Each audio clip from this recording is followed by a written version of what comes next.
Hello and welcome to Tiger Vision. We are Duval. It is episode 13. We're live in the building today with Coach Cabral Huff. Coach, how you feeling? How you doing, my man? It's a good time, man. Lots of basketball going on right now. We're down to the Sweet 16. Exciting first weekend last week, man. Great to get our guys back on in the weight room on the floor after our time off after the season ended. So a good time right now. Hey, man, it is the epitome of March Madness. We got games being played, and the portal is jumping. Here we go. Transfer portal in full effect. I do, honest question. Okay. There's a lot of conversations happening in the portal. We have a record number of kids in the portal so far.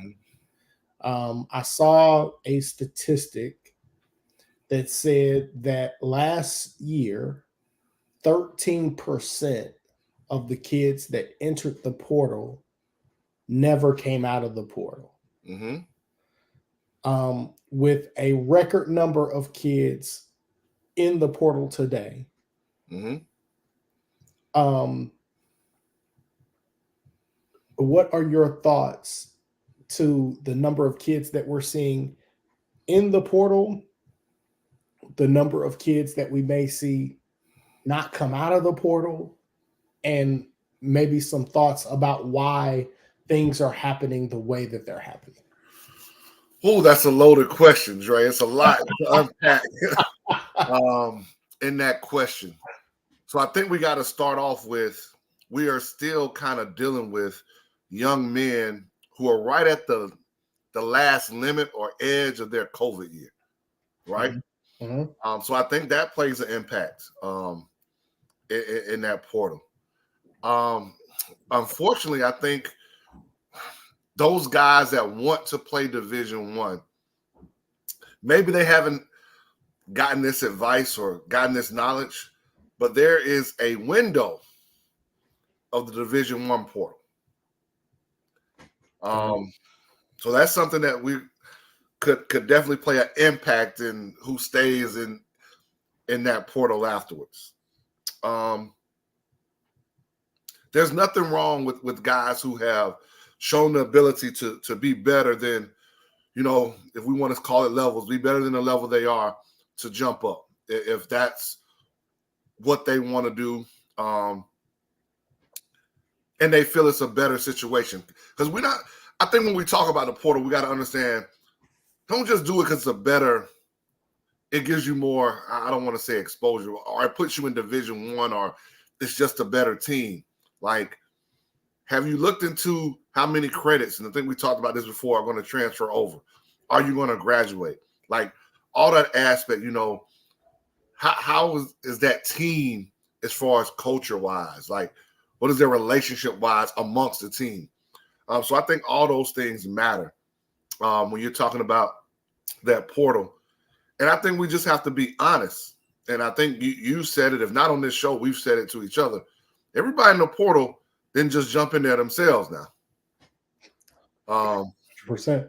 Whether that means the coach that is at the same location doesn't think the young man or young lady has lived up to their potential, played well enough, whatever you may say. If there's a new coach who comes in and says, you don't fit my style, in this recruiting business, we get it wrong, whatever the case may be. Maybe the kid academically didn't fit, or whatever. Kid wants to, he understands the kid was, every time there was an off day, the kid was going back home, right? So maybe the coach said, well, you probably need to be somewhere closer to home. Whatever the case may be, I think all of these reasons of why we see it. And again, going back to once this thing started, we already had it a little bit. They just couldn't play right away, and you didn't see as much jump from one level to the other. But it has really changed the dynamic. So because the high school kids and even some JUCO kids are now either going prep or they go JUCO, then they still get to the level that's not really where they want. They're going to always be looking. And so as a coach, you got to always re-recruit your players. And I just think that's kind of where we are. And unfortunately, we can complain about what's going on. But on the flip side, we can also say, I mean, we as coaches can go where we want to go, right? At any time. So we've just got to adapt, man. But unfortunately, there will be some bad decisions made. Whether the player went into the portal themselves or were pushed in the portal. I think once you're there, if you get to that point, then you've got to be realistic. Well, who is reaching out to me? What level is reaching out to me? And if that level that you thought you were going to is not, then you've got to reevaluate. And even reevaluate means you may have to go on a workout somewhere where you thought I was good enough to not go on a workout. Right? Because the minute you turn your nose up to whatever level is trying to reach out to you to recruit you, that may be the same coach or program you have to call back, and it's probably too late then. This whole process reminds me, not exactly, but similar to back when the test the waters for the NBA process was out. Coach, should there be some sort of mechanism that would allow the player, if the coach agreed, to come back if they tested the waters and did not like their opportunity? Because we talk about a lot of reasons why a kid may be in the portal that may not be the surface level reasons that most people think about. A kid may be in the portal for financial reasons. Could be. Maybe they wanted to see if possibly they could pick up more money at another school, or maybe get a opportunity to go to another school with lower tuition cost, right? And there could be some financial impacts that push that kid to want to test the waters, so to speak, to see what their portal situation would be like. Should there be some sort of mechanism, maybe if the kid had a week or 2 weeks to maybe find a academic or a financial, or for whatever reason, that would allow the kid to come back? And what do you think how a coach would feel about a kid that tested the waters and wanted to come back? Do you feel like that kid could come back that season and be locked in with this team? I think it's a conversation that probably has to be had with each individual coach and program. What was that exit meeting like? Did that player? I'm trying to make sure I said it. I'm coming with all the heavy questions today. All the heavy questions today. Does that player have legitimate information to move up? Right? I don't know if there should be a time frame though, because things happen differently. So now you're saying, well, how quick can that kid get on a visit? Because a visit could be important to that kid of making sure he or she sees the campus. So I don't know about the time frame, but I think it just depends on the coach of whether they can go back. Because if they don't get what they like, there's definitely going to have to be a conversation that's got to be had with the coach and staff and players in the program. Like, and there may be players in the program that understand, especially in this era, like, okay, you thought whatever, but now are you locked in? And there may be some stuff that has to happen to make sure they are locked in. I think it just comes down to each individual program and where you are. But that young man also has to understand that once he decides to go in the portal, especially if it was his choice, because obviously if it was a coach's choice, they're already doing this anyway. But if it was his or her choice, that coaching staff is beginning to look for his or her replacement. And if his or her replacement is as good, what they need better, and is ready to come and go, then they probably won't get a chance to come back. But I will say this, and this goes for whether you were told you didn't fit or you felt you needed to jump. I hope the relationship you have with that coach and that staff can help you get somewhere. And I'm not saying they can promise you they can get you to where you were trying to go, but can help you get somewhere. I think you hit the nail on the head right there. And that was the piece of advice as you were speaking that I wanted to give young players and parents, that relationships matter a million times more than you think. Yes. And how you treat that coach on your way out, the conversations that you have or don't have, because this is a day and time where you can get in the portal without speaking to anybody. You can just go to compliance, fill out your paperwork. And I hope your compliance doesn't. I hope your compliance officer doesn't do that. But you're right now. But technically, right? Right. You could pack up your dorm in the middle of the night, go to compliance, fill out your form, and be gone without speaking to anybody. You should not do that. And I know sometimes with young people, the uncomfortable, hard conversations may feel awkward, and you may not want to face your head coach, but you should walk in there and be willing to have some honest man-to-man conversations. And I say that from experience as a parent. For my own son, when it was time for an exit meeting, I told my son, this is the time where you get to keep it 100 with your coach. Ask the tough questions. Should I be here, coach? Do you what's my plan? What is your plan for me? And even if you don't agree with it, like a coach can tell you you're still a year away.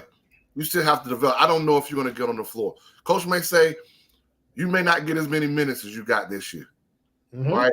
We played you out of position. Whatever it may be, you got to have that conversation. And it may hurt. Right? Or as a coach or a staff, we may have evaluated the player wrong or put him in the wrong position. There are a lot of things that can go on in that meeting, right? And because we may have done the kid, put him in the wrong positions, we may tell a kid, if we're being strategically honest as a coach, like, listen, we didn't put you in the right position. And because we didn't, unfortunately, you can't jump the people that we feel are better than you. So we feel that maybe you need to look and see. Now, the player may say, I'm going to fight it out. There are decisions that now have to be made when we're talking about, what we're really trying to do as a coach. And that's make these young men and young women that come into our program, we want to see them grow. Because that's really, what it's all about. But it's a hard truth that has to go on when you have those conversations. And some of it means we've got to get better. And some of it may mean a player telling the coach, you've got to be better, coach. And that's why I'm leaving. 100%. 100%. Coach, have you ever had a kid walk into a exit meeting and be really prepared? Like, yes. Notes, film. I'm not going to say they had notes, but they had, they remembered instances of, coach, can you explain to me why this happened here? Or what do you feel? No, they had questions like you can tell they had thought this through. Got you. I would say that is the time. Handle your exit meeting correctly. Talk to your coach and staff before you get in the portal. You may want to talk to your AD as well. You want to have a good relationship inside the athletic department because you don't know who everybody knows. And make sure you know everything. Like, you got to know what keeps you eligible, right? And you can jump in the portal and say, I'm going someplace else. But if you don't finish that semester doing what you're supposed to do, what happens then? Gets tough. Right? So just don't think because you're leaving, whether pushed out or decided to leave, that I don't have to worry about anything. Don't do that. Young men, young women, you've got to continue to do things the right way. As we say, talk to your coach, talk to compliance, talk to the people that matter. You've got somebody on that team that probably will keep it real with you, right? Oh, you probably should have been playing, man. Maybe you do need to look some. Oh, you didn't give what you were supposed to give in practice. Why do you think he or she was supposed to give you a chance to play? You got your opportunity. You got on the floor. And what happened when you got on the floor? So there's probably somebody on that team that can keep it real with you. And I just think these are times now, because we have so many more options college athletes have so many more options than we've had before. Since that time, they say you got to keep it 100. You got to keep it 100, and you got to be able to be receptive to when somebody's giving you that constructive criticism, right? To me, that's what exit meetings with my players are about. What could we have improved better as a staff? What could I have done better? What did you like in practice? What didn't you like? Is there anything in the playbook that you felt we didn't get enough out of? Whatever the case may be, those are questions that can be asked if you're ready to listen and really, handle that conversation well.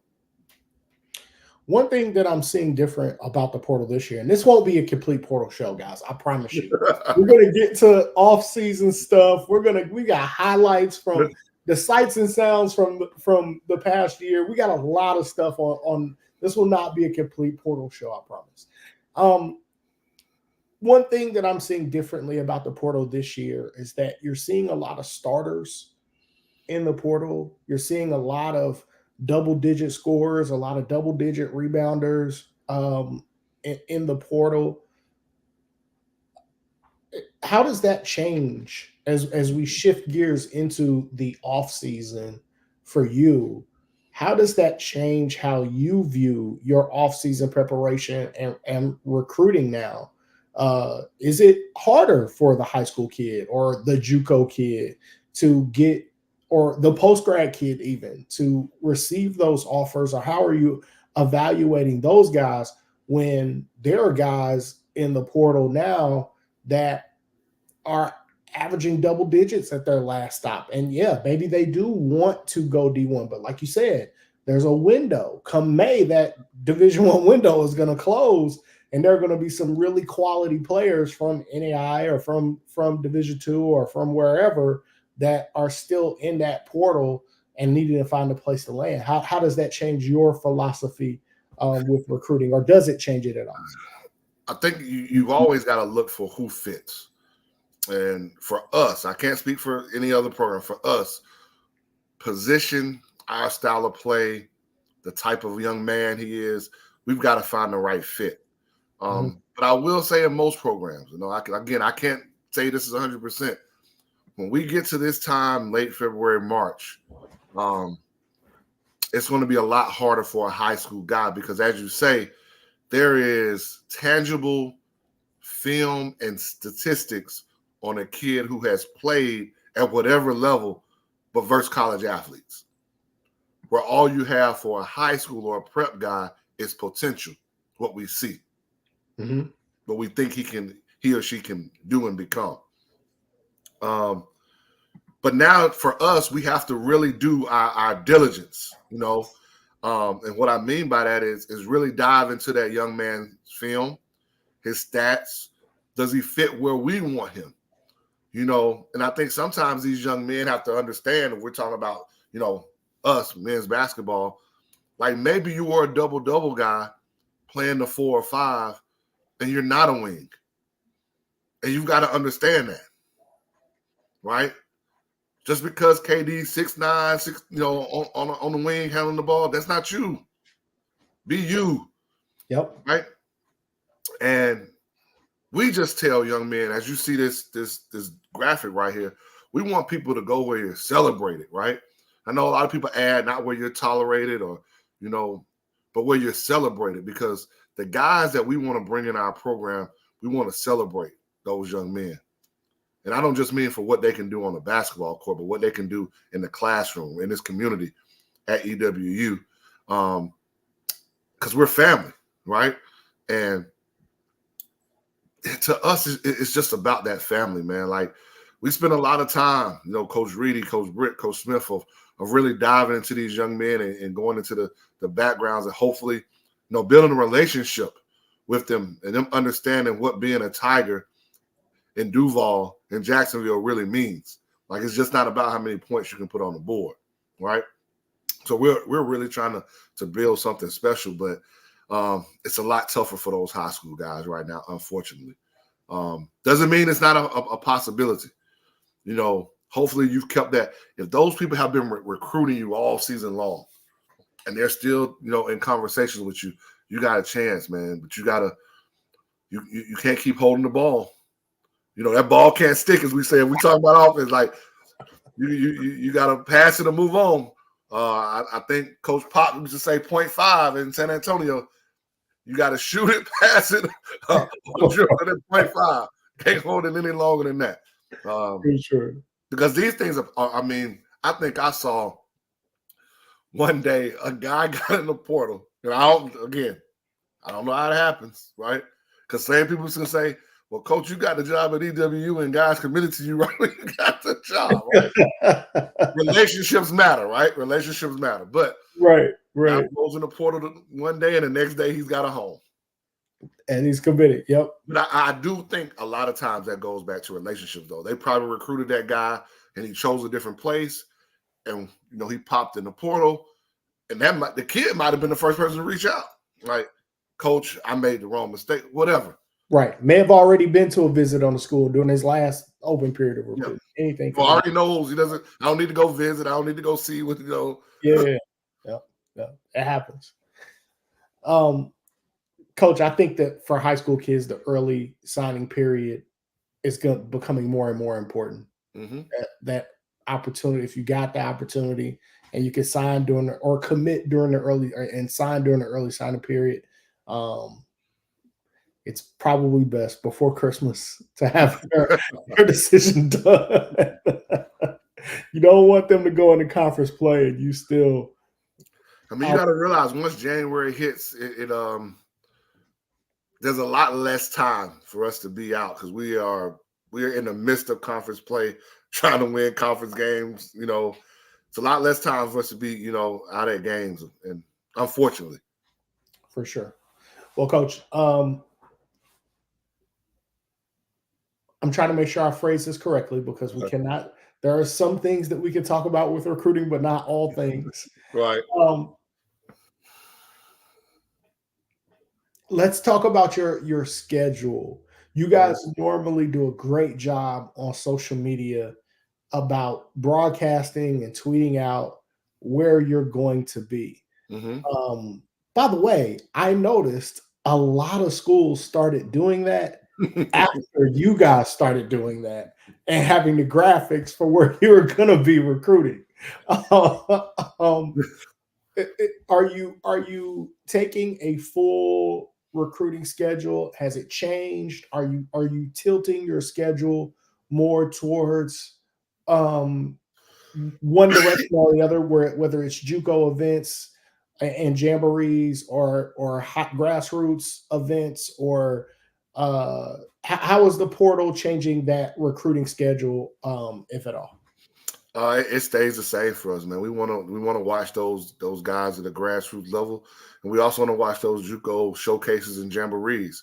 So it doesn't change, man. We will be out trying to find guys that fit us, right? Not guys that we fit, but who fit us. So we're going to be out and about in a lot of different places during the times that we can be out. Sometimes it may be all of us. If it's a live period, sometimes it may be one of us or two of us in non-live periods, but we're definitely going to be out trying to recruit. The portal is just something different, man. I think a lot of times you've seen those guys, right? Mm-hmm. Or, I mean, synergy is a beast in itself. I mean, you can break every clip down if you want to of a player, offensive, defensively, baseline, out of bounds. How did they do versus ball screens? Whatever you want to know, whatever you want to look at. So you don't necessarily have to see that kid live on the court unless it's just I don't know, like how that's what some people may want to do, but it's a lot of more film study when it comes to that.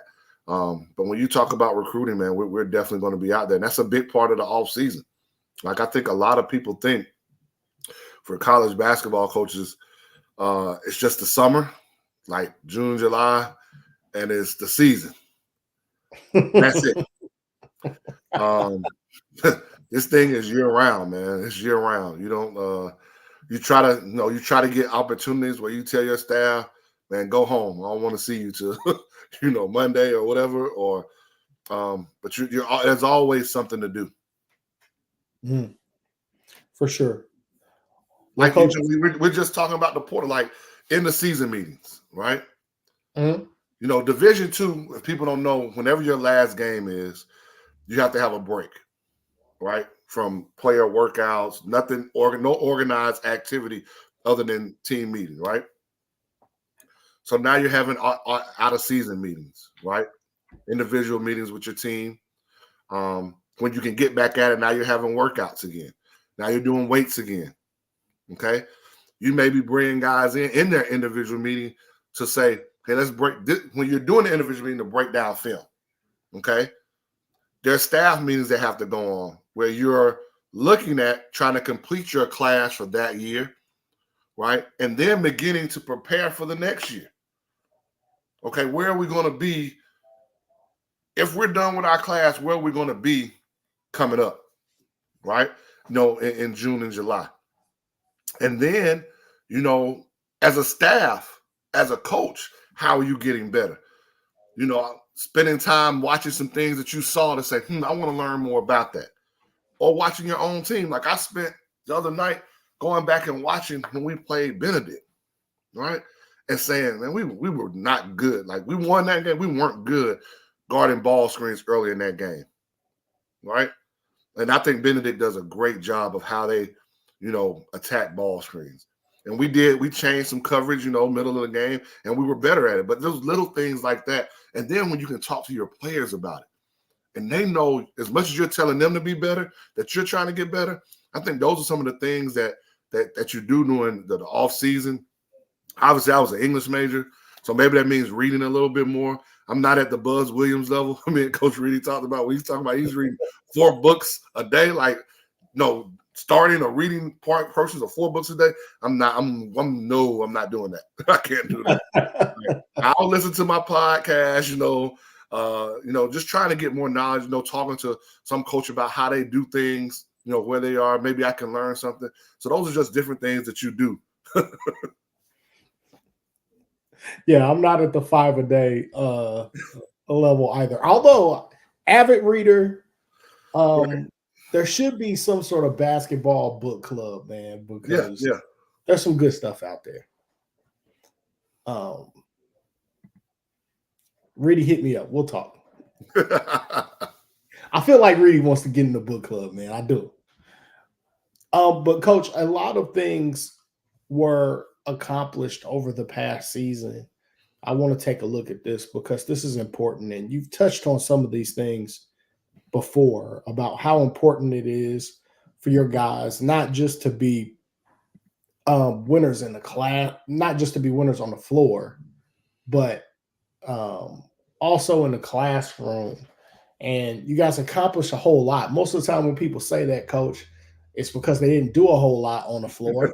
Right. But if we take a look at this graphic, there was a lot done on the floor as well. Improved total wins, improved total conference wins, most conference wins in the D2 era, nationally ranked win. It should have been more than one nationally ranked win because Right. when you beat Morehouse, they should have been ranked. Right. When you beat them, they weren't, but they should have been. 5 conference opponents. But when I look down here, I don't know how you feel, but when I look down here, this is one of the things that I am most proud of that you guys accomplished. And it's because we don't talk about this anymore. It's almost as if college basketball is not about academics or we don't care enough about whether kids go to school or graduate enough. 3.31 team GPA. That is amazing, man. What were your thoughts on what it took to accomplish all of these things? It's a mindset. We start out with that team GP. It's a mindset, man. And those young men understanding how important it is to myself and the staff of them being true student athletes and why it's important to athletics at EWU. As an HBCU man and a graduate of one and a first-time college graduate in my immediate family, it's important, man. And you stress to them about being eligible and what it means to stay eligible and what it means to possibly be the first in your family or just walking across that stage as a young man with your degree. And I think these young men understood that and they challenged each other. And they celebrated each other for the accomplishments that they had in the classroom. You know, as much as we, I talk about, freshman guard Jeremiah or K Ford or RJ or Solomon or Sammy, I can go down a list of guys who it was nothing to see them on the road with their laptop. Like we are finishing up, team dinner, maybe in between the Saturday and Monday conference game. I'll use this example. The Super Bowl was in between our Atlanta trip, right, of Morehouse and Clark, and we didn't play well at Morehouse, right? So obviously we felt a certain way about that. And we knew we were going to have a tough task ahead that Monday at Clark. And you got the Super Bowl that's in between. And I remember that we were blessed to have, a great team meal to kind of celebrate, some team bonding with the Super Bowl. And there's RJ Nord and Jeremiah with their computers working on academics, like getting stuff done. Right. Awesome. And that wasn't just them. That was, a lot of them. And so that to me, that lets you know what you stress and what you talk about, then they know it matters, right? They know it matters. And then you talk about what we were able to do on the floor. Obviously, this being our last provisional year for D2. So some of the stuff, when you talk about most conference wins in the D2 era, we haven't been there a lot. So we want to improve on that. But still, it's a definite accomplishment for the short time we've been there. But improving on the total wins in your first year is always good. Improving on your conference wins, just seeing that growth, of where you're trying to go. And again, we understand that, losing 6 conference games by a total of 14 points. How do we improve upon that? Cutting down on our turnovers, being more efficient offensively, making sure we close out possessions with rebounds. Those kind of things can now change those close losses to wins. And, have an opportunity, whether it was beating Morehouse, whether it was beating Benedict, whatever wins we were talking about in kind of Brittany Spring Hill, we beat Tuskegee, who finished second on that side. On the other side of our conference, like we had some signature wins this year, and those things just gave us momentum. Understanding that these guys knowing that we can play in this league, we can play with the big boys in this league, and we can beat anybody. And so I think that was very, very important for us. And when you haven't been around this league too long, you get a chance to do a lot of firsts. So we were able to beat some opponents for the first time. For sure. Great season. Some of those games, as you mentioned, 6 games by 14 points total. I was at a couple of those. At one where you came out on top, very close, and saw a couple where you didn't come out on top at the buzzer on the last possession. What are your thoughts about the growth of your team during all of this? Because you had a lot of guys that hadn't played a bunch. Right. I know we normally don't talk about that very much, but you had a lot of guys on this roster that hadn't played a lot of college basketball. What are you thinking about the growth of your team coming into year 2? We were a young team and I don't want to call it inexperience, but not a lot of gameplay. I'll put it that way, right? So I think you saw the growth of our guys in different segments, right? The first segment was understanding what it takes and getting your head beat in non-conference. I'm going to be honest with you. Like playing Columbus State and Lee and Flagler and Young Harris, right? But then understanding that, okay, we see that now. All right, how do we take that into conference and starting conference off, pretty well? But then coming right after, how does a young team handle having to go on the mandatory Division II break around the holidays and coming back with an immediate road trip to the toughest, yes, I know how good Morehouse and Clark are. were this year. Normally they are, or how tough it is to go to Miles, and if that is tied in with Spring Hill. But I think most people in this league will tell you that Tennessee trip is probably the toughest trip that you go on in the SIAC. And it doesn't matter what their records are at that particular time. They're tough environments to play in, and to go up there, and it started a run for us. I think it was a 5 or 6 game winning streak right there, right? I think that was the second part.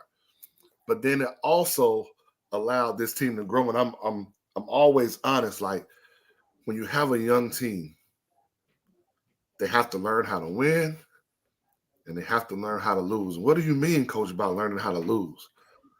We start smelling ourselves. Just being honest. We start smelling ourselves. We had that win streak, and we got hit in the mouth late in the season before conference tournament, and we went on a lull. Now, again, we lost a couple of close games, about 3 close games in that, right? But we didn't finish the drill.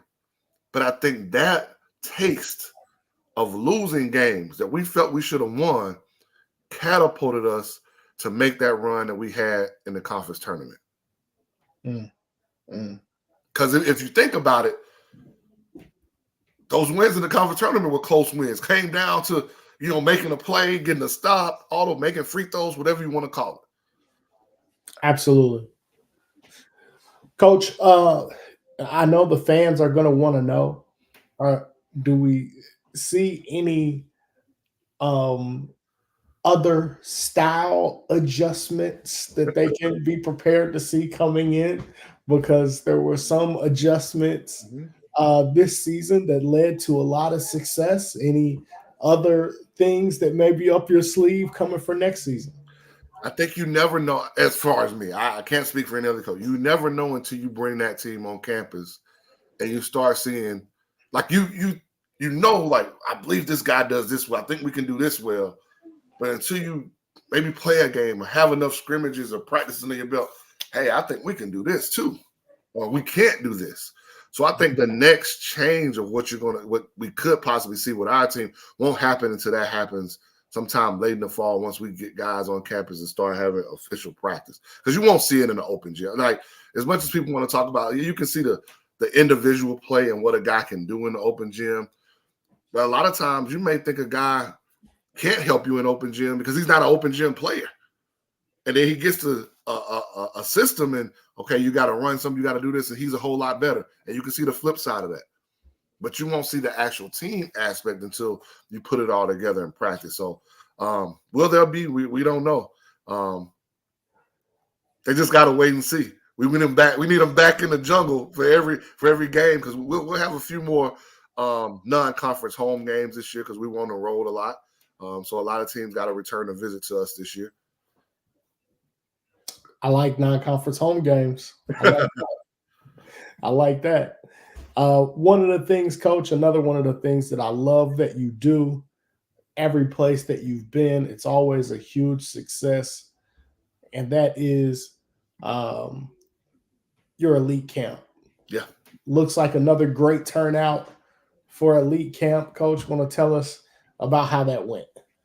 Great job by Coach Britt and Coach Reedy, being our camp directors and the players, being there and stepping in and being teachers of the game. But again, we talk about high school athletes. So we wanted to give high school athletes another chance for us to see them, right? To see what they can do, because whether people realize or not, it's not just that team they see on the BSN network or when Josh is the voice of the Tigers calling us out, but it's also that developmental team that went 11-2 this year that we're trying to find young men for, right? And again, we talked about it last week. I can't speak of every other place, but I can only speak for us. If you come in and do what you can do, and you show us, because we as a staff are watching those developmental games, right? As a matter of fact, I think Dr. Faison had a message in here. He was at a couple of those developmental games, right? We had fans in the stands for developmental games, that we had a young man that moved up and got on the floor in the conference tournament. right? Not just let me dress him out. Like, we had watched enough that he got on the floor. So we were looking, even in late March, where we could still find high school young men that could help our program. That is huge. I can't say that enough. As a former AAU coach and director, I've heard it a million times about kids getting so distraught or discouraged about being invited to play on the developmental team, and parents feel like, oh, they just want, my money or whatever. To hear you guys talk about the level of intensity at your developmental team practices, weightlifting sessions, film sessions, you guys attending those games. I do know kids that play developmental basketball at other schools that they never met the head coach, never saw him. So to say the head coach, the coaching staff is at every single game that you play, the president of a school at games that you're playing on the developmental team, and then seeing one of your peers go from the developmental team to playing in the conference tournament. Not just the game. Right. We're not talking about up 30 blowout. No, you guys were in a tight game and put him Every in. game was tight that we played in the conference tournament. So if that is not a bet on myself moment or an encouraging moment for a kid to say, hey, we may not have a varsity spot for you, or we may not have money for you, but we have an opportunity for you. And sometimes that's all you need is somebody to give you a shot. And that's a legitimate shot. And when you're playing on a developmental team, understand that shot doesn't always have to come with that team either. Like, if we're just being honest and 100, but that's why, again, conversations need to be had. Don't just fill out a form on a website because they said they were looking for people for JV or whatever they want to call it, and you get there and I'm not going to. we have a set number. We're not trying to be at 100 kids in a developmental team, and right. Yeah. We want to know these guys by name. We want to be able to go check their classes, which we do. We want to make sure they understand what it takes to be a Tiger. 100%. Awesome. You also got a opportunity coming down for some little Tigers. Yeah. To find some of the next Tigers. Let's talk about this. Oh man, we're excited, man, about this because this is the first time we've done it since I've been there. But just getting some little cubs, as we call them, boys and girls, ages 8 to 13, out in the gym this summer to teach them fundamentals and play games, man. To get an opportunity to see our campus and involve ourselves in the community yet once again, man. And it's just something that we're excited about. Again, like I'll be honest with you, this is Coach Britt's baby. Like he is pumped about this. So we're excited about it. June 10th through 13th, Monday through Thursday, 9 a.m. to 12 p.m. We'll open the doors at 8, for those parents that got to get to work. And then, we'll keep it open a little bit later, just in case you can't get there right at noon. We'll keep the doors open to 1 p.m. so you can come pick your young lady or young son up. But we're excited about that opportunity, man, just to teach the fundamentals of the game and them to interact with us.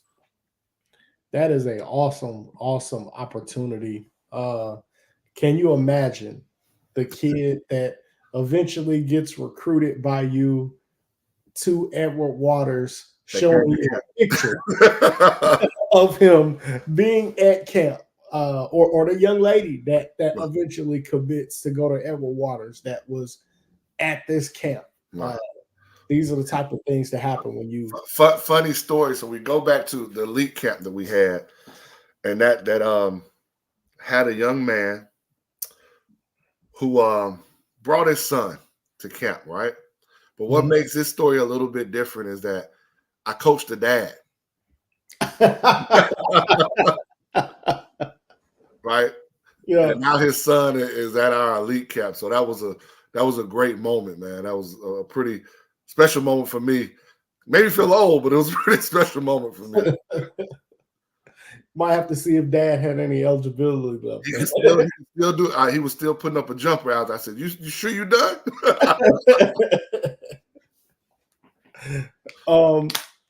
Yeah, Coach, you have been around for a while. You got some guys uh, in the NBA as well.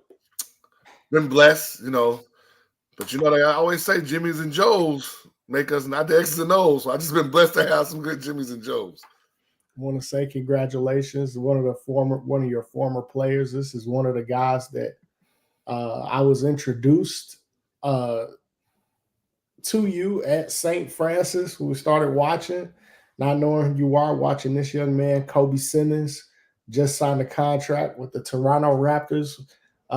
Do you have a great Kobe Simmons story, Coach?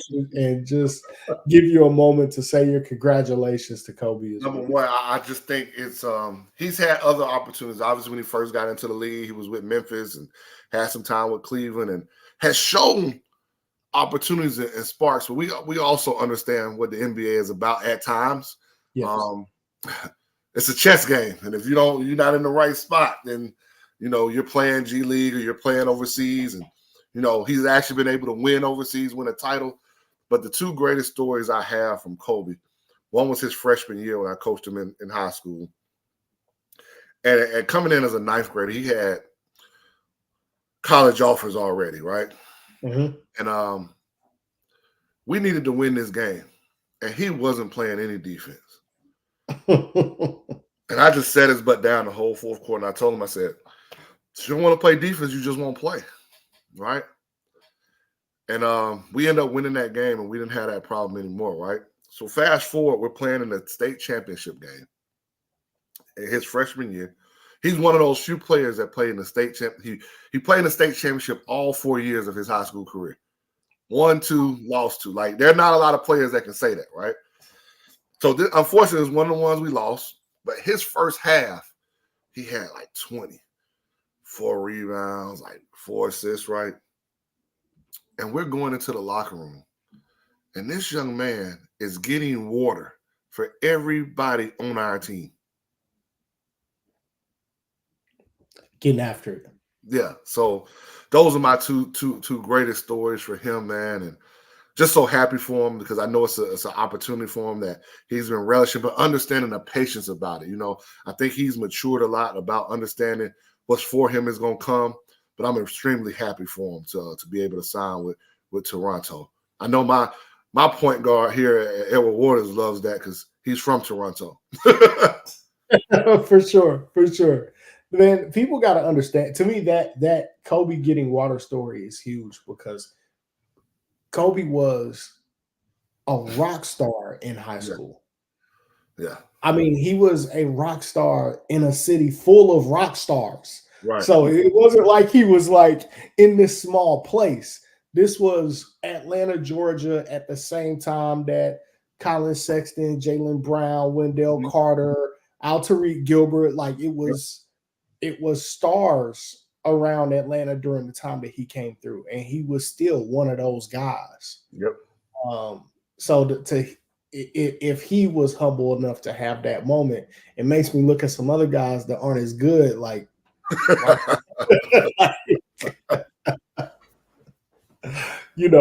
But I think honestly, Coach, I feel like that's why some of those guys are that good. Yeah. I mean, I always tell people, you talk about that team, and we're getting off a little bit, but they had to sacrifice, man. They had to sacrifice for the team because they could have been anywhere else and averaged 30 points a game, maybe 40, to be honest with you. But multiple players on that team. Right. You talk about 3. You really had 4 if you count James Banks. For sure. Who was a sophomore coming off the bench. To have 4 guys who had stints in the NBA on one team. Yep. That's not a prep school. I want people to remember that. This is not a prep school. Right? This is a regular private high school in Georgia, right? And to win championships, they still had to have a guy who was a 6'2" undersized 4-man pick up the slack when Kaiser Gates got in foul trouble in the state championship game. So, but they sacrificed, man, to to stay at one place their whole career in high school, and to have 3 of those guys currently right now in some organization in the NBA. Amazing to see. One of those guys could get a championship ring. I hope Malik does. Yeah. I hope Malik gets a ring this year. I'm putting my Laker fandom aside because I'm hoping Malik gets a ring. Anyway. Well, Coach, man, you've blessed us with a lot of your time. Definitely appreciate it. Is there anything that we haven't gotten to that we want to get to, Coach? Last thing is anybody in the Georgia, Florida, Alabama, South Carolina area that wants to bring their team and come ball in Duval for our Duval Summer Explosion, June 14th and 15th, our team camp. Come on down. It's going to prepare you for the high school NCAA live periods that happen the following 2 weekends, whether it's the Florida or South Carolina or Georgia one. Just come on down, man. We've got great competition. The teams that played in it in our first year last year, we just had great competition. A lot of those teams went to the playoffs, and we're expecting, even more this year, a bigger camp, because we've got more time to promote. You kind of see who we're about. Jacksonville was learning a little bit about who I was around this time last year, but now they know who we're about. They know we're going to be in the gym to watch their high school teams. It's not just about we trying to take your money and you're never going to see us again after you come to team camp. So just come on down to Jacksonville. And if you're not from the Jacksonville area, you're not that far away from the beach if you want to get some team bonding in the downtime of team camp. So come on down to the Duval Summer Explosion, June 14th and 15th. You can find all the information online on our social media accounts. For sure. Go hit the beach, have some fun. Make sure you stop by Potter's house and grab a plate. Great place to go eat. Appreciate the suggestion, Huff. But no, Jacksonville's a great place to be. Make sure you go fill it up. But guys, we want to thank everybody. I know everybody's probably itching to go tune into some NCAA tournament action. So I want to thank you for spending some time with us on this Thursday evening. Next week, we will be off, correct? Yeah, we will be, my staff and I will be partaking in getting better at the Final Four. Little West Coast action in Phoenix. Little West Coast action. Hopefully, you won't have any sand in your shoes from the desert in Phoenix. It'll be hot. But no, enjoy the Final Four. I know, so much of the coaching clinics and things like that to go on at the Final Four. So congratulations to you guys. A very well-earned trip. So we will be off next week, but we'll pick it up in 2 weeks' time. I want to thank everybody for watching Tiger Vision. We are Duval. We'll be back in 2 weeks. Now, I thought you had some video for us, right? I want to know what this video I did. Oh, man. How did I almost forget that? Yeah, we'll go out to some sights and sounds, man. One of the biggest wins of the season. I don't know how I forgot that. It's horrible, man, on the host. Just turning the ball over, Huff. Hey, that's why you got to have a backcourt mate. Isaiah had Joe Dumars. Right. You had Byron Scott. Huff got to tell me, no, Coach called 4. We got some sights and sounds, man, before we get out of here. If you want to see how our win. Look at me. Come on, Rudy. You're supposed to be on my side, man. But here we go. We got some sights and sounds, got a couple of buckets for you to see some of the great action. This is our Edward Waters Tigers taking down nationally ranked Benedict.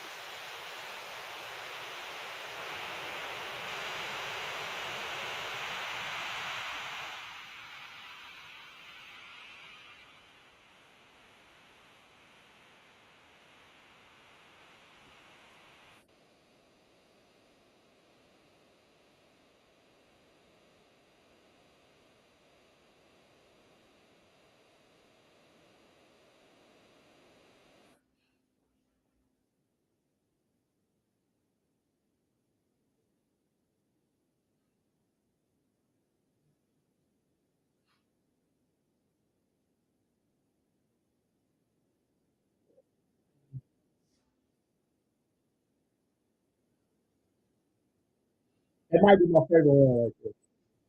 This one? The Black Girl Club. That really was- Yes, sir.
I had to say it twice.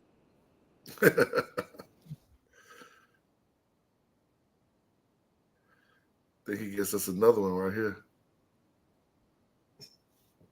Hand down, man down. Hand down, man down.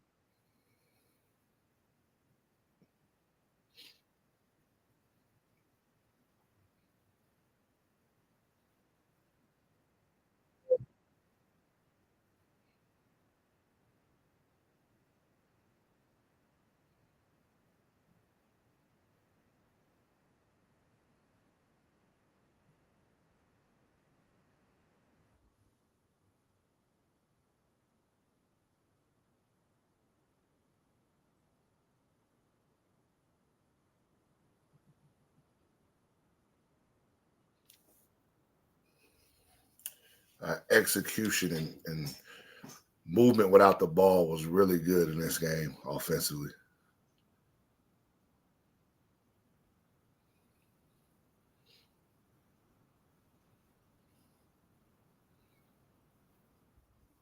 Team really matured over the years, taking the bad shot, Right. being able to drive the ball, trying to get a better shot.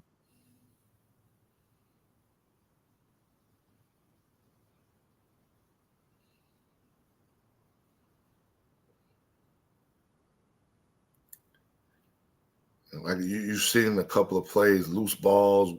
We got every one of them.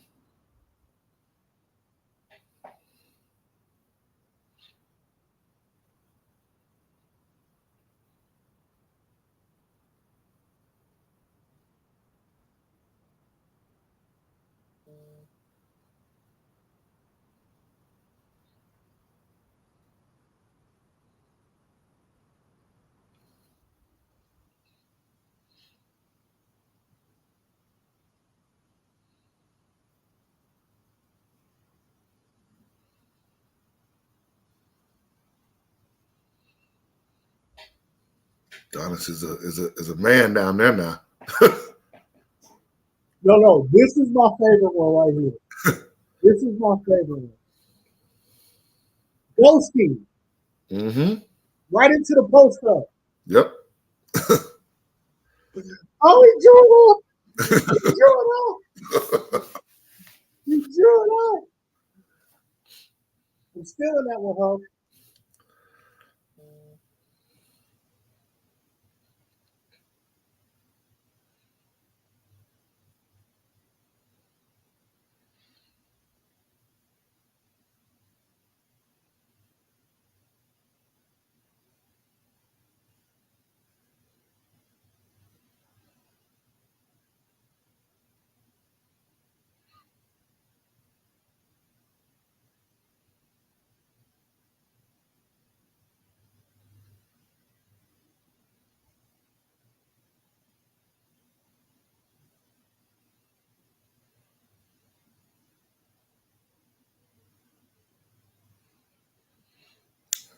What you see in these clips, the ball rarely got stuck.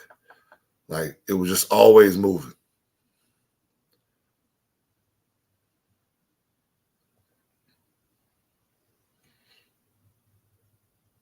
Deshaun Edwards with the point forward.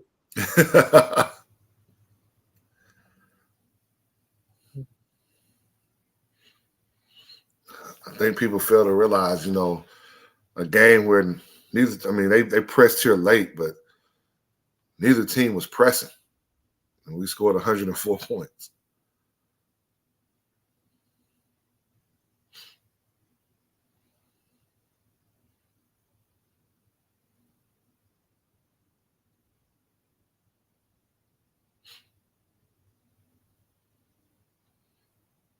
We grew up this game. I'm not going to lie to you. We grew up this game. And that may look like the same play. It is not. Right. No, it's literally two different threes in the same spot. So,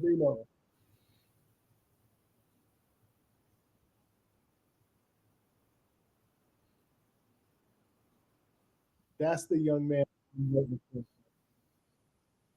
That's the young man that I'm waiting for. Well, I'm waiting for Amari Floyd to be that like that. I'm waiting. Amari Floyd, I'm telling you, every basketball person sees it. Every basketball person sees it. And I'm just going to leave it at that. We all know Amari. We just waiting on you, big dog. He did great, though. He did great. He did. Those are some sights and sounds. Huff pulling out the ghost screens on y'all, man. It's tough. It's tough. I agree with you though, Huff. The ball movement, the player movement. I think another year in the system as guys continue to get comfortable with it and be able to trust it. I think we see the offense take even another step forward. Yeah, I think, obviously being more experienced, attention to detail more, the leadership, we cut down on those turnovers. We can be an even more potent and efficient offensive basketball team. And I think we're just going to get better on the defensive end as well. The weight room is going to help us. And other things that could happen are going to help us. So we'll just be better defensively. And I think, obviously limiting teams to one shot, so going to give you more possessions on offense. And I think, everything was new for everybody. Mm-hmm. Mm-hmm. I'm learning Jacksonville. I'm learning EWU. My staff and I are learning each other. You can know people, but you haven't worked with anybody. Mm-hmm. Players all they learning each other, learning the system. So that's why those accomplishments we talked about earlier were big for this squad. I think it's awesome, man. I can't wait. I'm holding you to that. Conference games, non-conference games in the jungle. Yes, I'm sir. holding to it, Coach. Yes, sir. In November. Hey, listen, fans on campus, and it's still warm in Jacksonville in November. It feels good. Yeah. Perfect time to watch some basketball. But I don't think I have any more turnovers. So that is our show for the day. I'm gonna limit my turnovers too. It starts with me. Accountability, I love it. Yeah, so, but no, I want to thank everybody for joining. Appreciate your time, Coach. Reading Dr. Faison. It says so much, right? You're reading in here. Dr. Faison, president of the school, is in here. Appreciate everybody's time. Really enjoyed doing this. It's a pleasure and an honor to be a part of it. So, but we will be off next week, and we will see you guys the week after.